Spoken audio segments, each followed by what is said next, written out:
What is happening, everybody? This is Dave Croft, and welcome back to another episode of the 52 Qs podcast, where each week we talk all about the world of production and library music. It is so good to be here with you today, whether you're watching on YouTube live or you are listening to the audio on the go. Just know that I appreciate you, and everybody hanging out here live in the chat. Just like I appreciate our family and friends, subscribers who are composers looking to write better music, but also find success in the sync music industry. And 52 Qs is there to help with workshops, Zoom sessions, live streams just like this, pitching to real music libraries, an amazing community, and a ton more. If you want to join us, you can head over to 52qs.com. It is free to join, and subscription tiers are very reasonably priced. Today, we are live on YouTube and in the 52 Qs community, and we are going to be doing Q reviews live. We've got 7 Qs from composers here in the 52 Qs community, and I'm going to be giving feedback just like I give every single week. We have feedback sessions for our family subscribers on Tuesdays and Thursdays from about 4 to 5 p.m. Eastern, and I review Qs that are being submitted to our briefing room or Sync Accelerator, or Qs from family members who are pitching to other libraries. And so it's one of my favorite things that we do. And I've said here before how feedback is the cornerstone of the community, and it's easily the best way that you can supercharge your productivity, to supercharge your creativity, and to supercharge your career. Getting feedback from people who are either future versions of you, they are where you want to be, or they're just colleagues, being able to give another ear. You know, sometimes it's just really good to have somebody else listen to your music. You might be too close to it, you might have lost some objectivity, and this is what we're doing here. So it is so good to be with you. Give me a shout out in the chat where you are, where you're popping in from. I recognize so many of our folks join in our Friday morning live streams, which we also do for the community, a 2-hour writing session where I am writing in real time, and that is free for everybody in the community. And so give me a shout out where you're calling from, or where you're chatting from. As far as the Qs, we've got one from Enrico, we've got one from Colin today, Eric has one, Lisa, Patrick, Ms. Juju Beats, Keschkau, and Martin. We've got a lot of folks that we are going to be listening to today. And so, yes, how are we feeling, chat room? Let's see. We've got Pop. We've got Mad About Nothing. We've got Patrick. We've got Jeff. We've got Ms. Juju Beats. We've got Yuka. Good to see you, Yuka.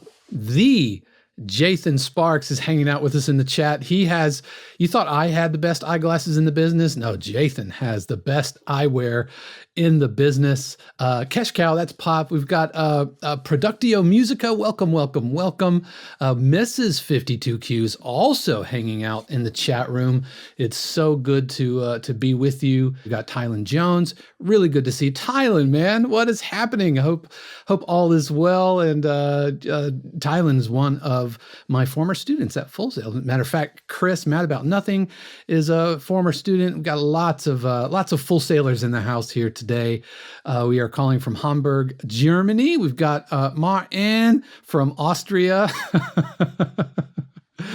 Really good to be with everybody today. So the order of presentation today, we've got Enrico, we've got Colin, we've got Eric, Lisa, Patrick, Ms. Juju Beats, Keschkau, Claudio, and Martin. That's going to be the order of service here today. We've got Salt Lake City, Utah. We've got Mark Morganshaw in the house. What is good, Mark? It's really good to see you. Really good to see you today. So, like I said earlier, what we're doing today is live feedback, just like feedback that I give for the community, for our family members. We have feedback sessions twice a week, every Tuesday and Thursday, for the most part, unless it's a day like today, where we will have a 2-hour Tuesday session. But I believe that feedback is not only the cornerstone of the 52 Qs community, it is the best, most effective way for you to improve your craft, to learn about sustainable creativity, because sometimes it's just best to get another set of ears. To get another set of ears on your cues. So without further ado, let's go ahead and jump in. This first one we have is from Enrico.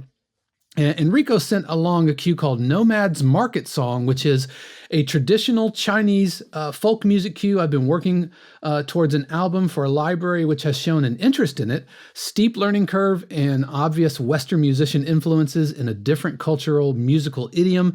Being heterophonic in nature, it's very difficult to not play chords. I'm particularly interested to hear if this works as a sync cue with the limitations the genre proposes. So a traditional Chinese folk cue. Let's take a listen to it and then we'll talk about it.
That was Nomad's Market Song from Enrico. What is good, Enrico? Enrico's out in northern Italy. And I got to say, and I've said this before the other day, I've just been blown away by the Olympics and how gorgeous northern Italy is. And so we've been really enjoying that. Anyway, thank you so much for sending that along. If you've got some thoughts for Enrico, go ahead and you can leave it there live in the chat, or if you just want to give Enrico some flowers, that's cool too. We're going to be keeping the chat on the screen so folks can see what other folks are writing.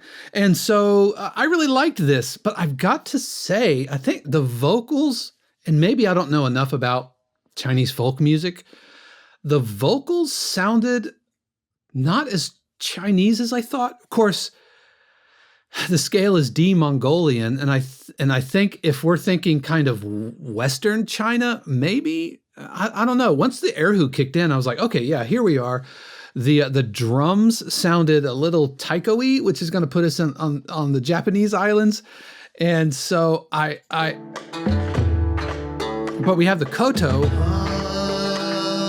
or guzheng, I guess. And these, we like to put like music on a geographical map and say, here are the lines, and this is Chinese, and this is Japanese, and this is, Middle Eastern, and this is Central Asian.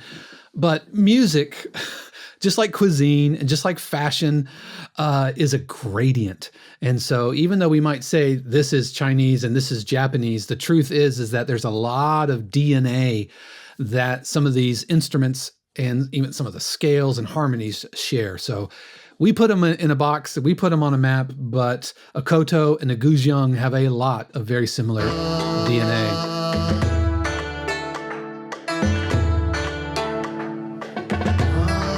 The vocals could have been a little wetter, a little bit more reverb, and sat back in the mix just a little bit. And this is what Mark was saying in the chat, that I could imagine this with the vocals pushed way back. But yeah, in my mind, I'm kind of imagining like a very rural Western Chinese kind of setting, like a travel show. It's mixed immaculately, other than the vocals being a little up front. Really like the mix. I think that's going really well. I'm not a fan of the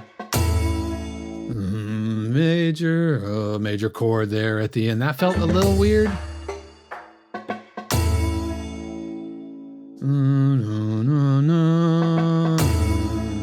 That felt a little weird. Probably wouldn't do that. And our peaks, from a mixing standpoint, our peaks were a little low. We were -3.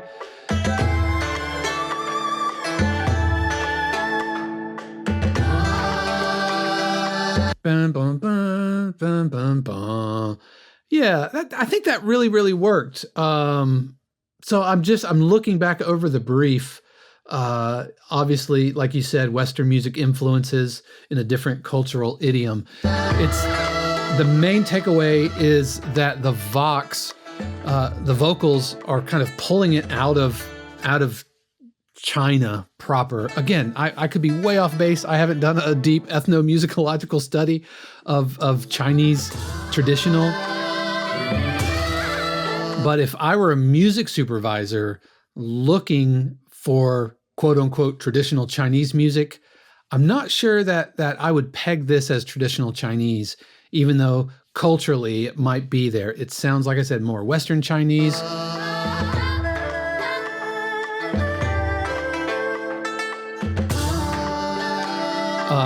Is that a Dizi flute? Is that the lower one? Yeah, Patrick was wondering where we got the vocal samples. Mrs. 52 Q's says Survivor. Yeah, Inyuka says, to me, the female vocals sound a little bit Japanese. Can't explain why. Yeah, there's some vocal trilling that feels a little... And you hear that in Indian music. You hear that in Middle Eastern music, where like tonic is kind of unmoored from the 12 semitones in an octave, and you also hear this in Native American music, and in which case, the Native American, as well as Native tribes up in Canada, came from Eastern Asia. And so, but at the end of the day, I really liked this. I liked the title, Nomad's Market. Do be careful about using apostrophes in titles. Same with like other punctuation, is they will all often get stripped out. And so you just something to watch out for. But Enrico, thank you so much for sending that along, man. Really do appreciate that. And congratulations, man. Let us know what happens with that one. All right, next up, we've got one from Colin. What's happening? Looks like Sean has joined us. Welcome. Colin sent over Stalkers Steps, which is a dark crime drama tension cue. All right, so this is Stalkers Steps. We're going to take a listen to it, and then we'll talk about it.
right, that was Stalkers Steps from Colin. Colin, thank you so much for sending this along. Again, this is a dark crime drama tension.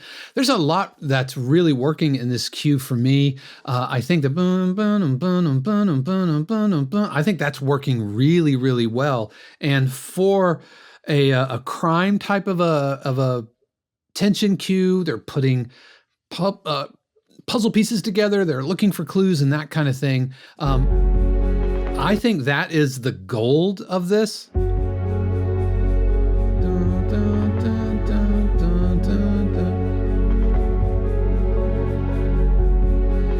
Yeah, I think this is really, really nice. Starting here at the top, I thought we were in really good shape. Love the piano. I think this is working well. The piano's a little muffly sounding. It could be a hair brighter.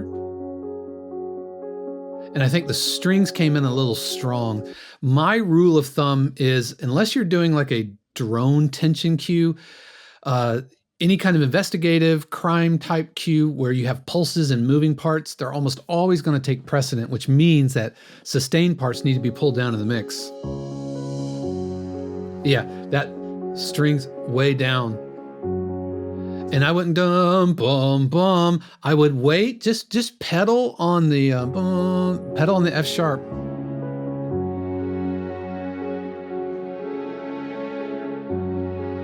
And then you can have a little bit more motion in and out. And don't put, you had that suspended cymbal. That was a little weird. It came in a weird spot. I would do, yeah, I would put it right. I would put it right here and not before. Put it going into this edit point. Right. I think that's really working. That's a nice intro. Be careful of the bass. The low end got a little away from us. Yeah, I would definitely tamp it down. The strings down in the mix. And if we're going to shift tonal centers like this, which I think is really working, let's prepare that by adding a little whoosh, some kind of motion into that tonal shift.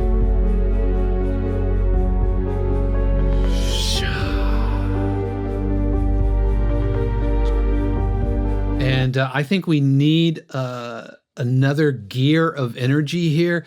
If this were mine, I'd start adding a little bit more percussion, or if you didn't want to add percussion, keep the percussion out of the first half of this second section, and then add it and bring it back in the mix.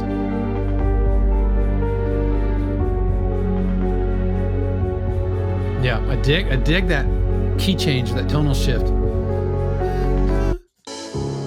All right, and we've got two edit points here, and they are both cliffhanger edit points. We have, and here we have another one. I would make sure that this lands and that we have a suspended cymbal or something kind of whooshing over it, so that it's like a wave crashing onto the shores and then kind of going up to the sands and then pulling back a little bit. That's how I would do that.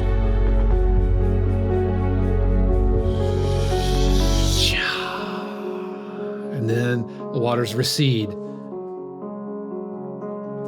And I was ready to like camp out in this vibe for a little while. And then we have another unresolved edit point here. So in the span of a minute and 9 seconds, we have two big edit points and another kind of pseudo edit point. And so if this were mine, I would camp out in this. Just cook on this, simmer on this for a bit. And then when we get to this section, I feel like we have really shifted mood and shifted emotion. Remember, if we think that mood and emotion is governed by instrumentation, harmonic language, rhythmic language, as well as melody usage, if those are the levers that we are pulling, to establish mood and emotion, then if our job is as production music composers is to maintain a mood or emotion throughout, then if we pull too many of those levers mid-cue, then it's going to sound like we have shifted emotion out. And that's what we've got going on here. We got new instrumentation.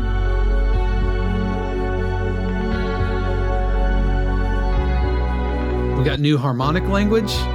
The pulse has really changed because we went from which is chef's kiss. It's perfect. That is perfect kind of crimey tension thing. But here at the end, I feel like we've pulled too many of the levers. I would keep the boom, boom, boom, boom, and I would probably add a bass pulse to it. Something like that. We want more of a rhythmic engine, and we've kind of pulled back the rhythmic engine here.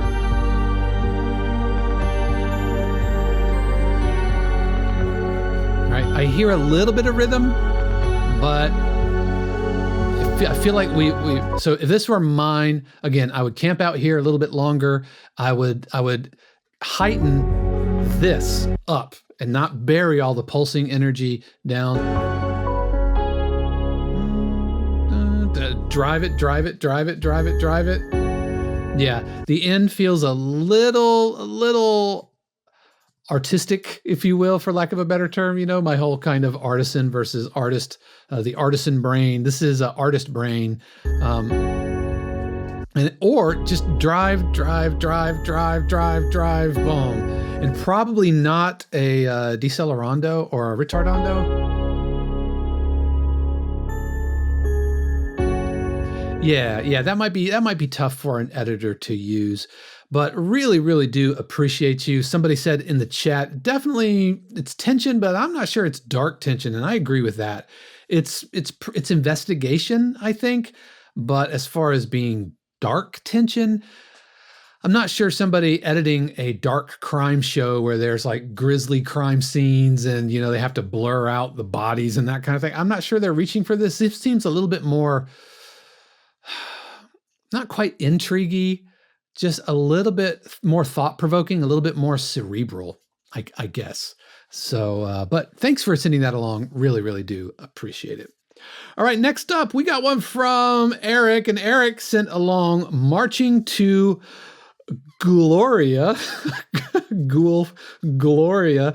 This is for the Halloween Sync Accelerator. So what we have going on right now in the community is we have a brief looking for Halloween dramedy cues, and we've been writing these all month long. And at the end of the month, we're going to have a feedback derby where I will listen to them and offer feedback, and then we will select the best and we will pitch them to actual real libraries.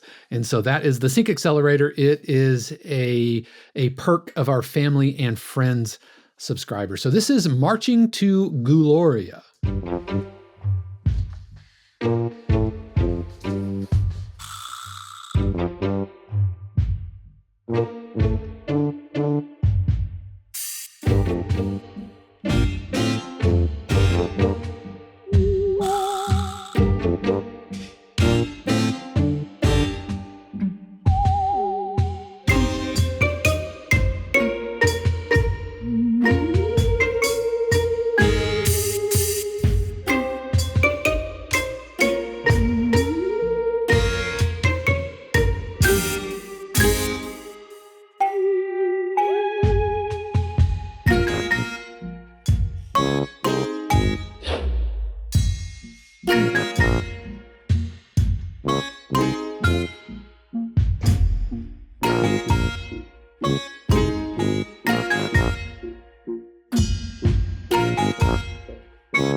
That was Marching to Ghouloria.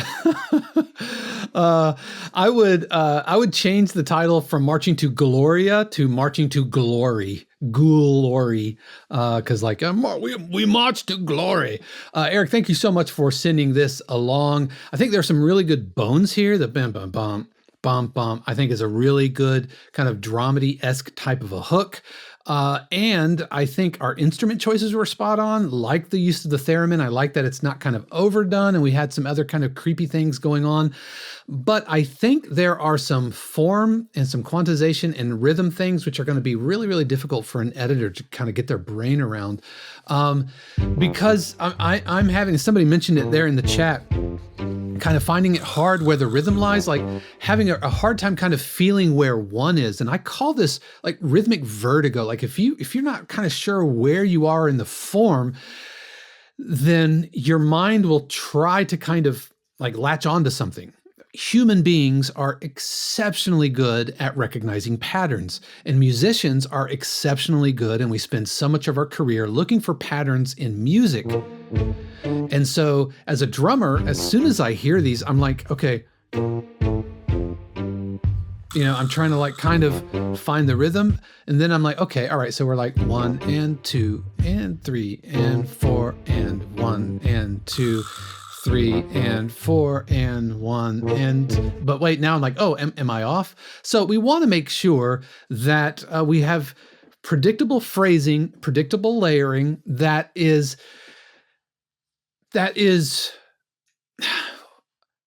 challenge with dramedy cues is it has to be quirky, right? It has to have weird kind of quirky, off-kilter kind of things. And so this is why in a lot of my dramedy cues, I will put backbeats in the cue. That's going to kind of solidify where 2 and 4 is.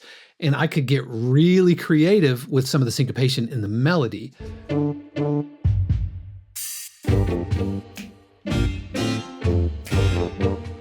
So I'm not sure if we're in 3 here.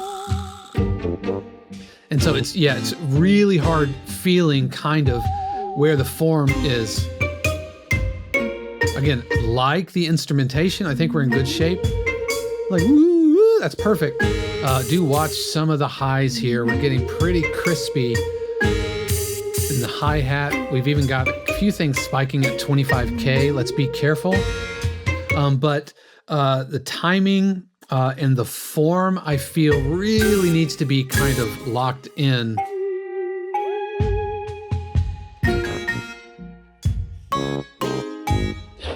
Yep. And quantization. We want to make sure that everything is kind of locked to the beat. And here at the end, we have kind of an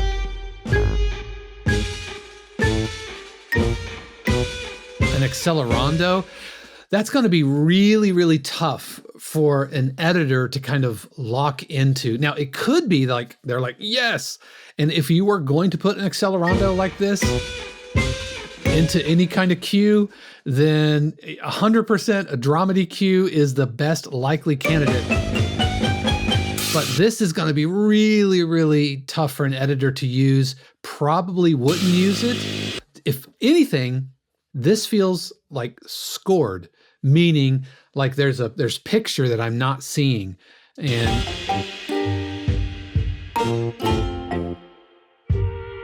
yep, so timing and that kind of thing, I think, needs some help. Yeah, so be careful with that. I'm just not sure that an editor is going to have an easy time with those kind of things. But Marching to Ghouloria, I think it's a great title. Really do appreciate you sending that along. Thank you so much, Eric. Yeah, man, well done. Really well done. Thank you for sending that along. And I wanted to say here on the front end that for anybody who is getting their music listened to and getting feedback, There's no small element of trust, right? There's no small element of courage, and you kind of have to put yourself out there. And so a huge shout out to all these folks sending along cues. So it's one thing to like get feedback one-on-one. It's another thing to get feedback like in a Zoom room with people that you know really well. It's another thing to put yourself out there and get feedback on YouTube in front of the internet to see. And so a huge shout out to everybody sending music. I meant to say this at the top of the episode, but really, really do appreciate you. And that's one of the ways that getting feedback helps, right? Is because you start to learn how to receive feedback.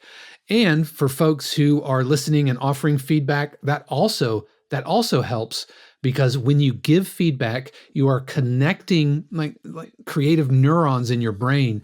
And I think it's a fantastic way to supercharge your analytical ear. So really, really, really appreciate all of you. All right, next up, we've got one from Lisa, and Lisa sent a cue called Daydreaming. She says, "Hi, Dave, you've heard this before. This is one for my piano storytelling album. It's supposed to be the first one of the album, and you had a big note. We both agreed that the piano sound was too dark compared to the other cues. I drove a lot of pianos this week and settled on the Maverick. I think it's warm and bright. I also tend to balance the left hand of the piano against the bass EQ-wise and repedaled the piano performance to give it a bit more air and less mud. Fixed the mix and tried to get it a little bit louder. I didn't realize this Thursday was live. If this isn't appropriate for podcast review, no, it's totally good. Nope. And this is a cue that I've worked with Lisa on one-on-one before, and I think we've listened to it in the feedback sessions. So we're going to take a listen to Daydreaming, and then we will talk about it.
All right, that was Daydreaming from Lisa. Lisa, thank you so much for sending this along. An absolutely gorgeous piano programming, and I've gushed plenty all on your I've gushed about your piano programming, and really, really well done. I think the Maverick's a perfect choice.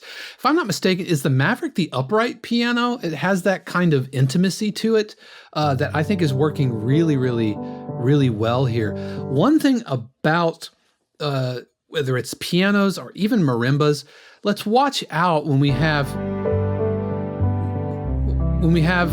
notes which are in thirds around 500 hertz or so, and this is going to put us around kind of around middle C, a little bit below middle C, I guess. You know, C3, C4, that area. Just might want to tuck back a little bit, probably with a dynamic EQ. If this were mine, I would put a little dynamic EQ right around 500 hertz. Because those frequencies, as soon as you start playing double stops or thirds in that frequency, again, marimbas, vibraphones do the very same thing. They start sounding like they're clipping. It's got to be something in just the physics and the science of this instrument. It happens in VSTs. It also happens in recorded vibraphone and recorded marimba, and it can happen in the pianos as well. And so I think just a 500 hertz or so notch, just to kind of tuck those back just a little bit. And well done with the pedaling. There was one weird pedaling thing I kind of caught around 1 minute. Yeah, that's right. It's the da da da. Da ba. It sounds unusually staccato. Right, and so just I would go in there and make sure that the note kind of connects to it, so it's not da da da, and because it sounded more like an error than it did a choice. And if it's a choice, awesome. If it is a choice, then those choices need to be elsewhere in the cue. Otherwise, it sounds a little bit out of place. We did have a couple of resonances pop out.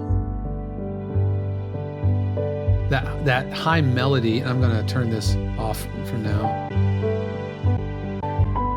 Yeah, that guy right there. This is going to be right around.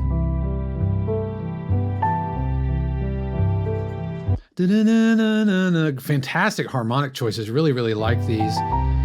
But right around 1,000 hertz or 1K, that melody is popping out just a little bit.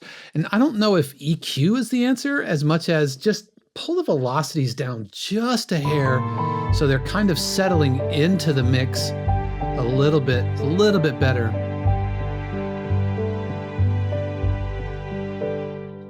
And we could probably get away with some retardandos or rallentandos here just to kind of slow the tempo down. You know, it's a storytelling cue. It is a piano-driven cue.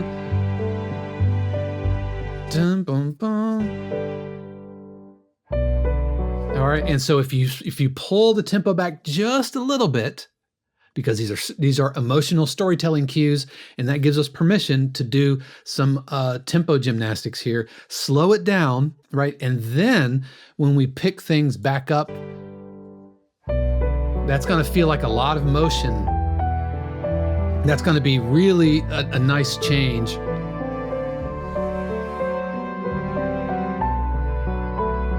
Yeah, personally, I don't like that dominant 7 chord here, especially with the flute like sitting on the flat 7. I will almost always defer to a 4/3 suspension there instead of a 5/7 to 1. It just feels, I think the academic term is cheesy, and I'm not calling your cue cheesy. I am calling that dominant 7 sound in the middle of such a luscious cue just feels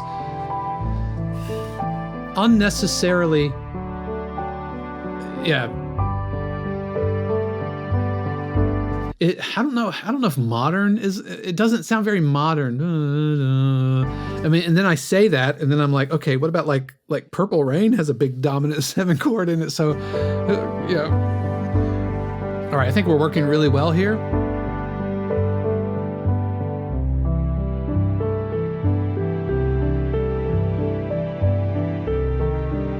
This is really, really nice. And you've done such a good job with your strings. They're breathing in and out. They sound so natural. And they're there as a supporting character. 2, 3, 4. I don't think we need that. I would tuck that in a little bit and just 1, 2, 3, and have that start back in right there. 2, 3, and I would put that melody up the octave. So, your hands are spreading out wider. Yeah, Mrs. 52 Q's. Yeah, that nailed it. It sounds too functional. It sounds like a 5/7 to 1 sounds like good. Your theory teacher would be proud. 5/7, the tritone is resolving. The 7 is going up. The 4 is going down. Good job.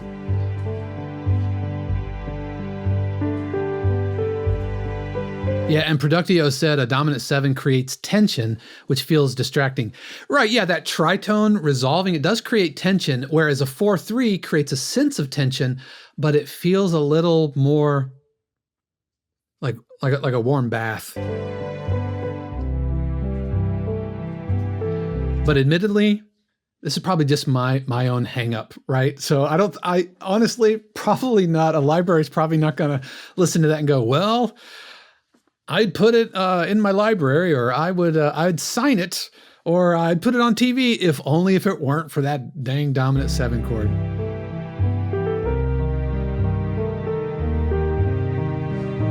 Yeah, I think this is all working really well.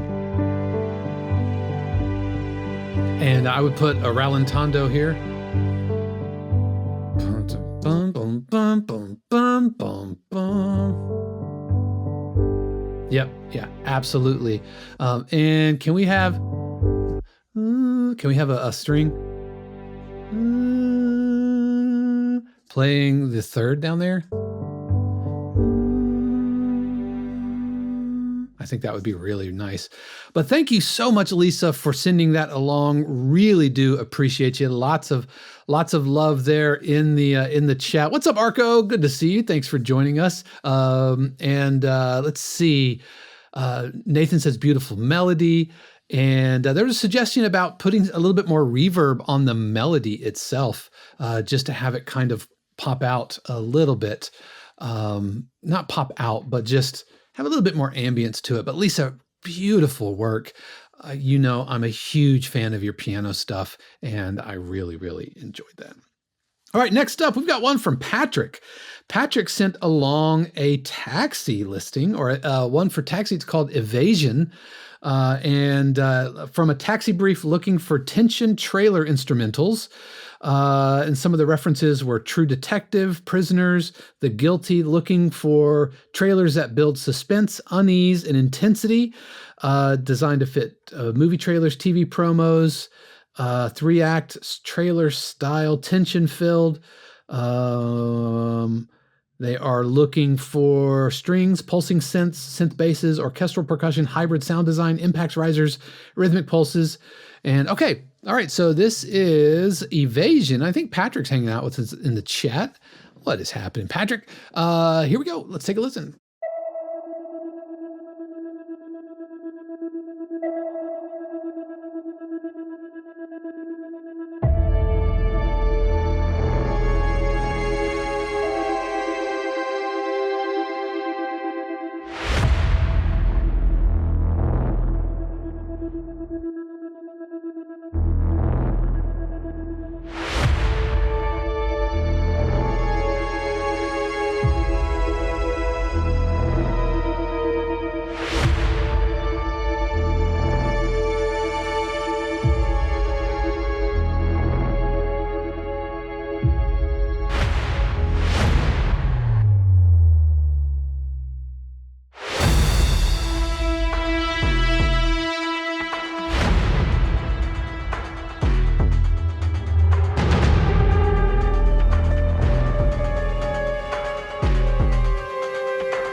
All right, that was Evasion from Patrick. Thank you so much, Patrick, for sending that along. Really, really enjoyed this one. And I think there's a lot going right here from some of the trailer kind of synths and horns and stuff. I think are really, really cool. And I love the signature sound. I mean, you could almost start the cue with this.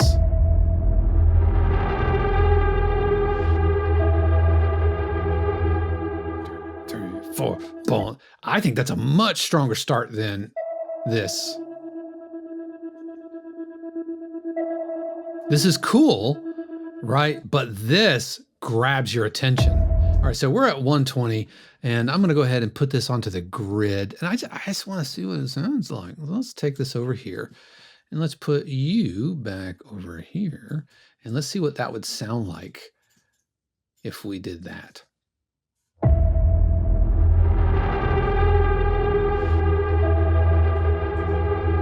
2, 3, 4. Yeah. 3. Let's get that back over here.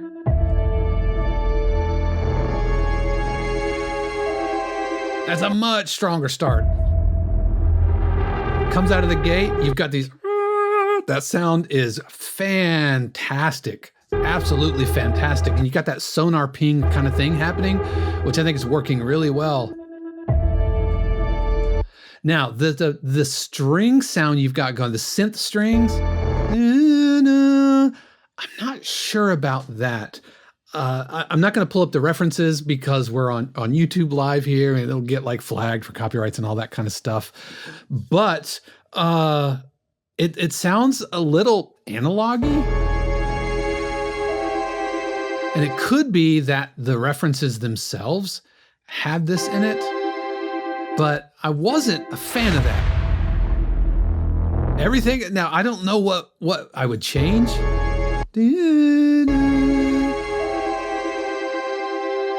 Maybe it needs to be darker, maybe some glide in between it. You know, maybe some pitch bend, so we're kind of pushing it just like a quarter tone out of tune.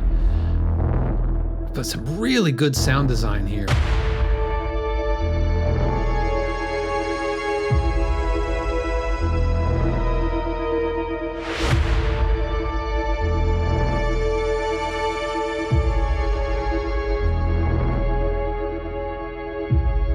And if you haven't, consider bringing this to Monday's trailer review with Randon, because I'd like to get his take on it.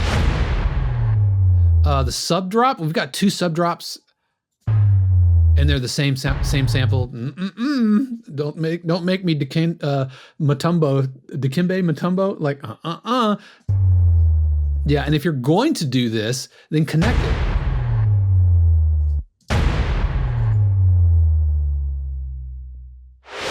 It kind of peters out a little bit, and I would absolutely connect them here. So it's like Neo dodging bullets, and then wham, and pitch bend that horn.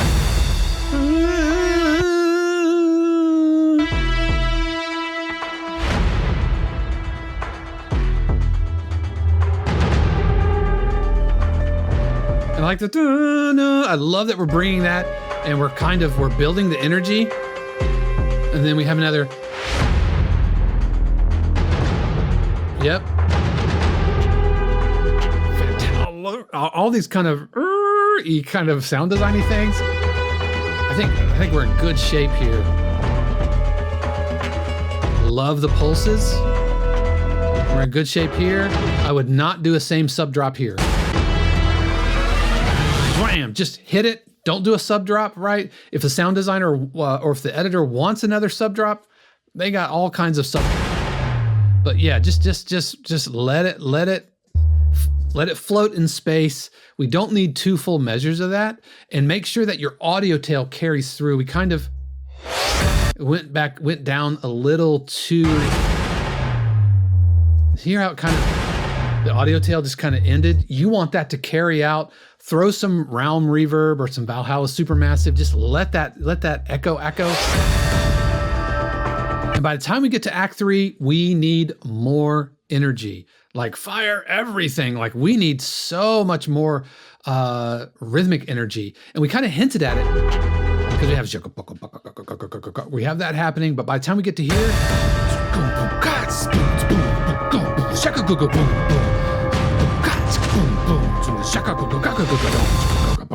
we need an engine underneath it by the time we get to Act 3 here. Do be careful about flat topping. Things are getting kind of loud. Our peaks are safely at -1, but and it could be, I did a normalization up to -1, but we need more energy here. And just be careful about slamming into your limiter too hard. But that having been said, these are trailers, and so you just need more energy. And let's make sure everybody gets to the end of this party together. Hear how it sounds a little mushy. It's like there's not a clean kind of a situation. And then we went to silence. Don't need that. We definitely don't want to just hard copy and paste it from the end, which is what I did, right? I grabbed this and then just plopped it right there. So you need to do something different with this. But I think that's a good ending. But Patrick, thank you so much for sending this along, man. I thought it was fantastic. We got a lot of good things happening here. I would want to listen to the references to about those synth strings to see if that's kind of getting us a little bit off, a little bit too analogy, right? Too synthwavy for lack of a better term. But Patrick, thank you so much for sending that along. All right. Next up, we've got Frozen Lands from Keschkau. Arco asked in the chat, how do we submit to this? Over in the community, this was open to everybody. Appreciate you, Productio. This was opened up to all family, friends, and community members. This was opened up to everybody, but we had a post over there, and that's how you would post to that. Yep. Oh, and Mrs. 52Qs has it. But yeah, unfortunately, it's too late to post right now, but be sure that you're getting notifications and everything over at 52Qs because I made an announcement and a couple of announcements there. So yeah. Now, the weekly feedback that we do Tuesdays and Thursdays, that's for our family subscribers. And what we're doing here today is exactly what we do 2 times a week. And composers, the family members can submit 1 cue each week. And we do have some composers who submit practically every single week, and that's great. And we listen to revisions. And all right, so in the meantime, let's check out Frozen Lands.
All right, that was Frozen Lands from Keschkau. Claudio, thank you so much for sending this along. Really enjoyed this.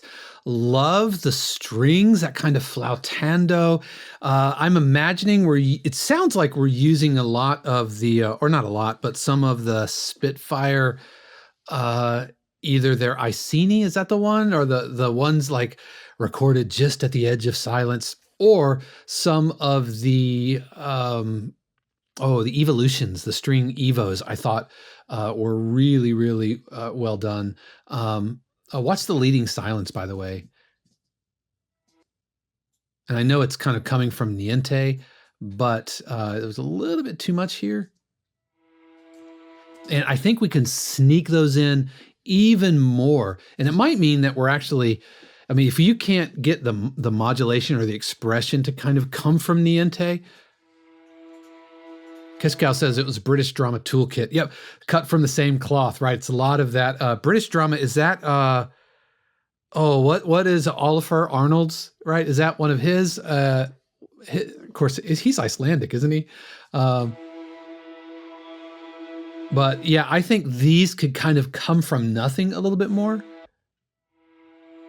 I found the attacks a little distracting there at the top. And I like how like the harmonics kind of pop out. I think that's well done.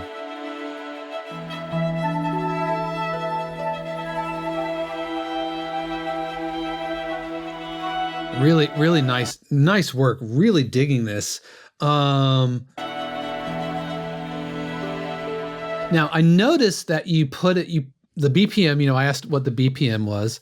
It's not from Oliver. The British Drama Toolkit isn't from Oliver Arnold. All right. Said no BPM. It's very rubato, right? So this is very much kind of a free-flowing, not locked into a click, and I totally get that. However, I feel like it's a little unmoored from tempo, which isn't necessarily a bad thing, but it becomes challenging when we have multiple instruments kind of all happening at the same time. And I fear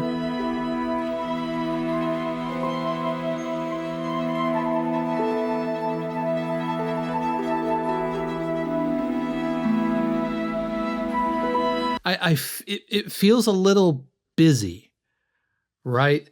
And even like if you would imagine, okay, I'm gonna need to score this, I'm gonna need to record this, and it might be like a conductor 2, 3, 4, 1, 2, 3.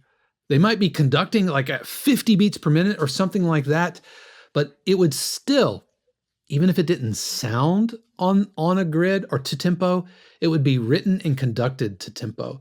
So my encouragement for something like this would be the same encouragement I would give somebody looking to write droning, ominous tension cues that need to sound like they are out of time. Still put it on a grid, and you can have it evolve very, very slowly, but this is going to bring some rhythmic cohesion to it so that it doesn't feel like everybody's kind of improvising all at the same time. You know what I'm saying? And so it just felt a little busy through here, and I'm worried that that would be a distraction. Now, the fewer instruments you have, then the more you can kind of get away with that. But if this were in a recording session, then there would have to be a conductor. They would all be listening to a click, and they might be playing, whole notes or double breves or whatever, but it would still be in time. So I would encourage you to think about that because it just feels a little improvised. And as far as the mood and the emotion and capturing, a brief, you says it's nature and science, 100%. You called it Frozen Lands. Perfect. Nailed the mood, nailed the emotion of the cue, the instrumentation, the harmonic choices, the rhythmic choices, all those things we said earlier, which are the levers we pull to define mood and emotion. Those are all there.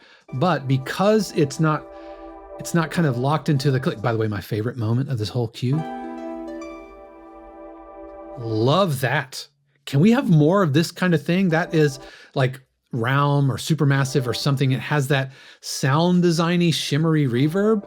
I loved that. Now later in the cue, we had some harmonic shift. And I'm like, why, brother, did we wait until 1 minute and 50 seconds right at the end? Yeah, that's Realm. Yeah, I thought I recognized it. More of that. I would come out of this section here into this harmonic change because I wrote, man, I feel like we really need some harmonic motion. It doesn't have to be much. It could just be going to this chord. You know, just have a little bit of variation, I think.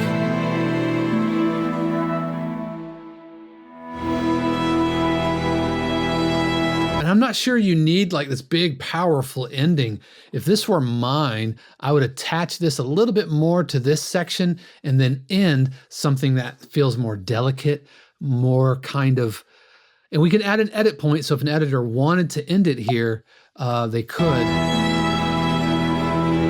But for something that has been so delicate to end on like a type of emotion, yeah, I almost wanted it to come back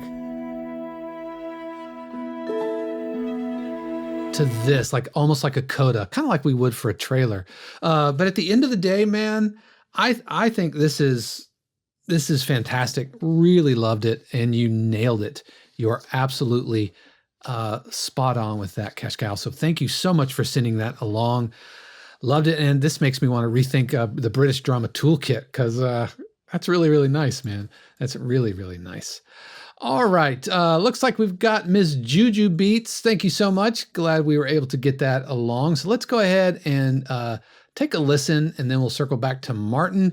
Ms. Juju Beats sent along, this cue is for consideration for the upcoming Halloween hijinks sync accelerator brief.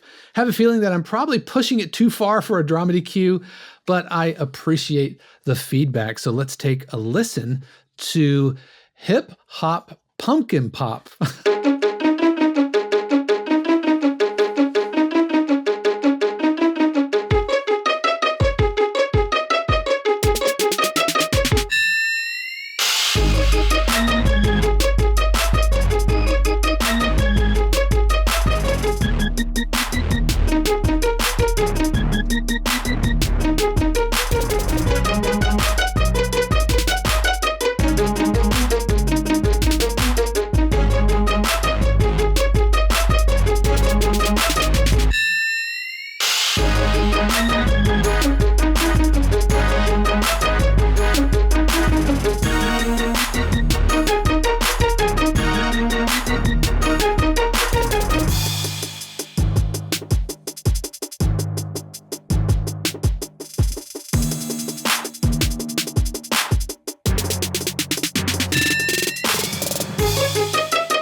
All right, that was Hip Hop Pumpkin Pop from Ms. Juju Beats.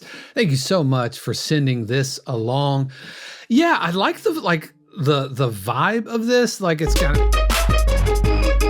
yeah, I like that bump, but it's got a kind of a serious, kind of a hip hop vibe to it, and so I think it's working really, really well. These pizzicato strings, though, they sound really kind of machine gun.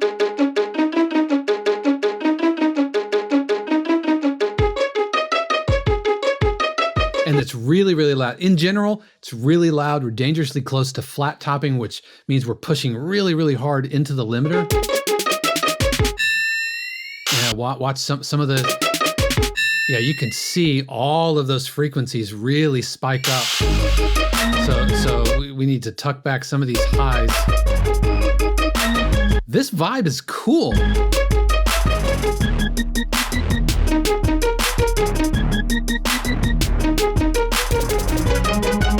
I'm not sure about that chord choice there. It gets like unexpectedly happy.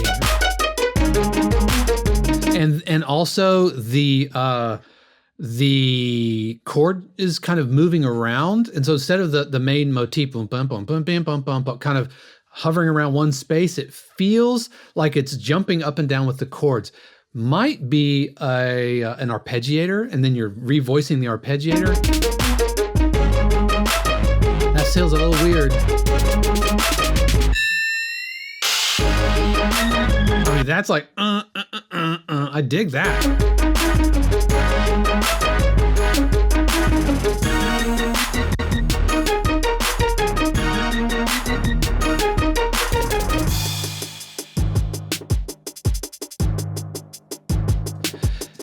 Yeah, I'm not sure. I'm not sure about it. It goes pretty hard. But like if it didn't have pumpkin in it, I'm not sure I would hear it as a Halloween cue.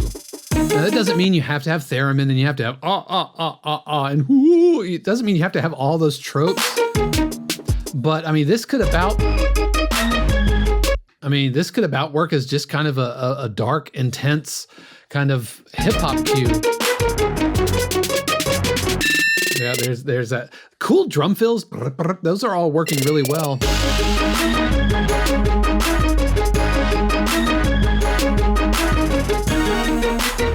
Yeah, it just doesn't feel Halloween-y enough. You know, the brief is called Halloween Hijinks, and the idea is that we're making Halloween dramedy cues, and this feels like a dark hip hop cue.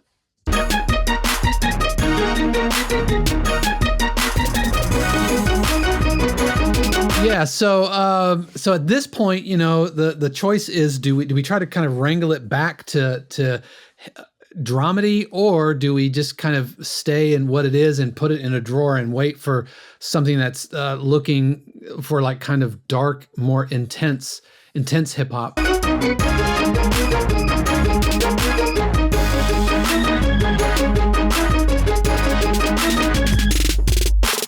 Yeah, and we need a much stronger button at the end. So yeah, it's so intense, right? That I think it's too intense for kind of a hijinks kind of a vibe. Hip hop's fine. Lord knows, I love sprinkling hip hop beats and stuff like that in my cues.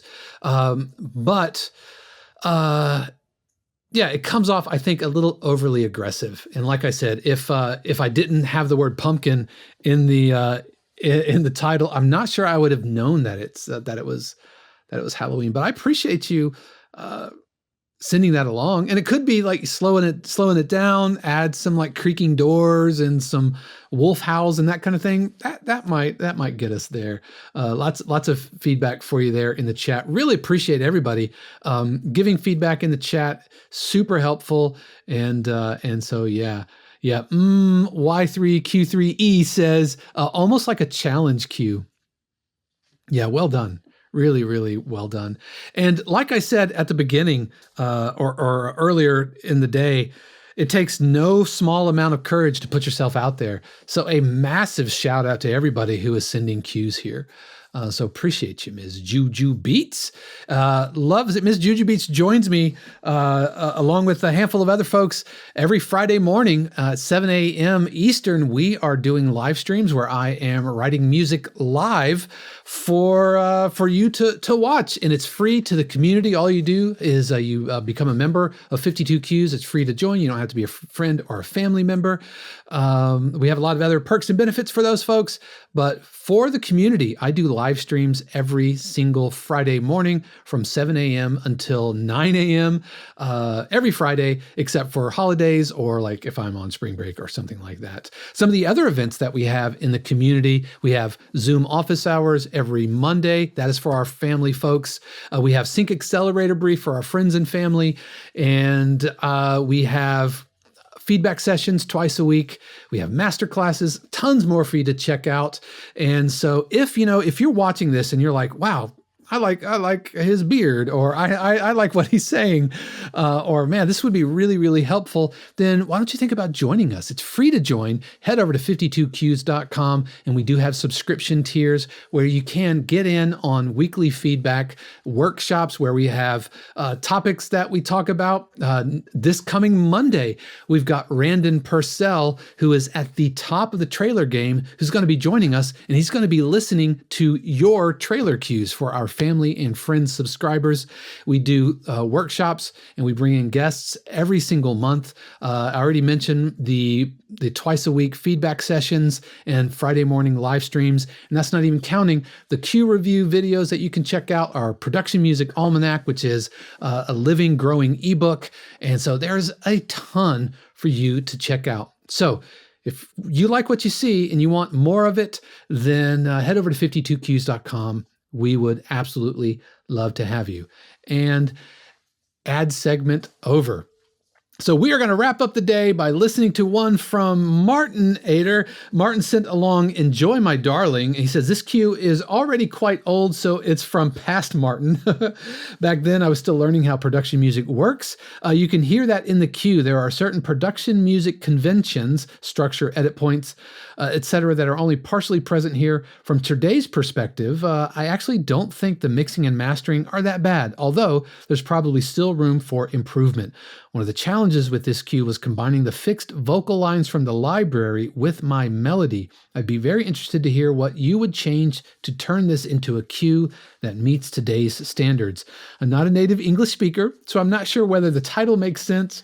It's supposed to express that my wife should enjoy the cue, which she definitely does every time she hears it. So this is Enjoy My Darling from Martin, and this is going to be the last cue we listen to today. Let's take a listen to it, then we'll talk about it.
All right, that was Enjoy My Darling from Martin. Martin, thank you so much for sending this along.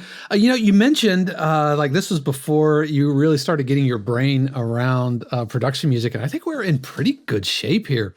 Really like the finger-picking guitar work here. I think this is really working. The vocals sound amazing. Now, Martin, I don't know if you're here in the chat.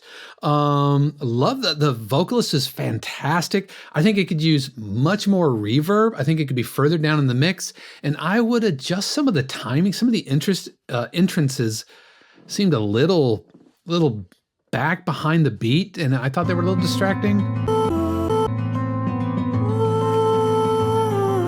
Yeah, so if we were to put this kind of onto the click, let's see what we got here. All right, so we're at...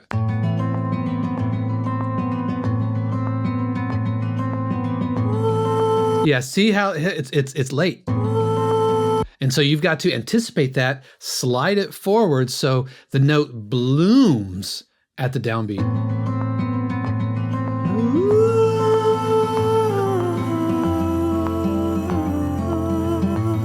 But that's gorgeous, gorgeous. Now, the male vocal comes in later. And Productio, is that you? Are you Martin? If you said that, my apologies. Now, you said that these were vocal stems given to you by the library or by the company here. Trying to see, and personally, I found the male vocals distracting. They were distracting when they came in because it was almost like halfway through, like a minute in, and suddenly like shows up, and I thought it was distracting. And I thought it works really, really well. I would rather hear a female vocal play that. I like the line itself. But when the dude showed up, I was like, oh, wait. Bro, this ain't your gig, man. Why don't you have a seat? So that's just me, personal taste. So didn't really dig that. And there was a weird chord at 150. Let's see.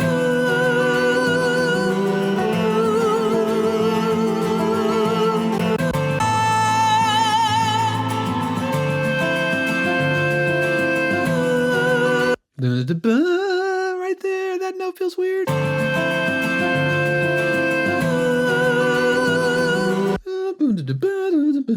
I don't know. It felt a little crunchy to me, but it works. The jazz, my graduate degree in jazz insists that I am okay with that chord. All right, let's talk about the strumming guitar. Now, Martin, you can be honest with us. Did you play that guitar, or is that MIDI guitar? The finger picking guitar, if that was MIDI, is pretty good. But this, I think, this screams MIDI. Hear how the chord changes?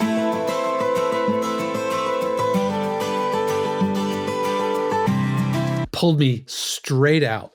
It's like seeing bad CG in a movie. You're like, I'm on board. Like you're watching like Stranger Things series finale, and Vecna is like, rah, all those arms, and all of a sudden you see the kids like green screened on, and you're like, and I'm out. That's what I feel has happened here. I was so on board, and I felt like, yeah, I'm here. Yep, I'm here for it. And then the MIDI guitar comes in, and I kind of womp. I would strip out the MIDI strummed completely all together. For one thing, it's fighting. It's in the same register as the finger picked. It's fighting with the finger picked guitar. And I feel like it's unnecessarily busy, and I did not like it. And there were a couple of breaths as well. I think I would probably edit out, like right there.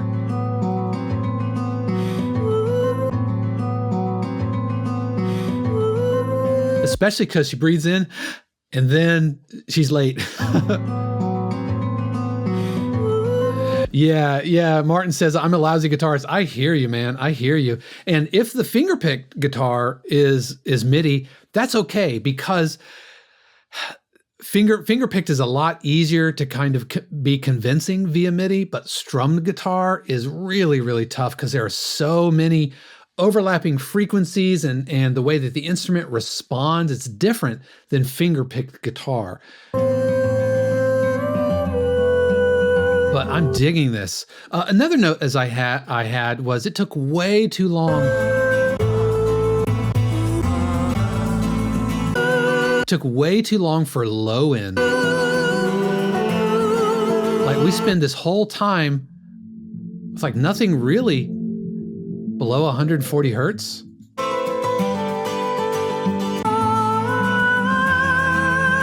Got some low strings there, but when the bass shows up here, oh, finally something below 100 hertz. We need bass in, even if it's just a sub bass or a little sine wave or something like that. I would love to hear more bass.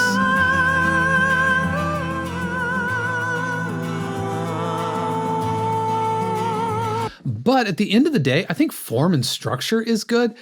It's really compelling. The finger picking's absolutely working for me. But at the end of the day, we've got something I think we could absolutely work up into production music shape. One thing that I would be careful on is checking out those vocal samples and Shazam them. You know, if they're from Splice or something like that, then depending on how much you edited them, could be a sticking point for editors. But really appreciate you sending that along, Martin. Thank you so much. And a huge thanks to everybody who sent along cues today. You know, we do these cue review live streams a couple of times a year. And so if you're listening to this and you're like, man, I would love to join the next, like Arco.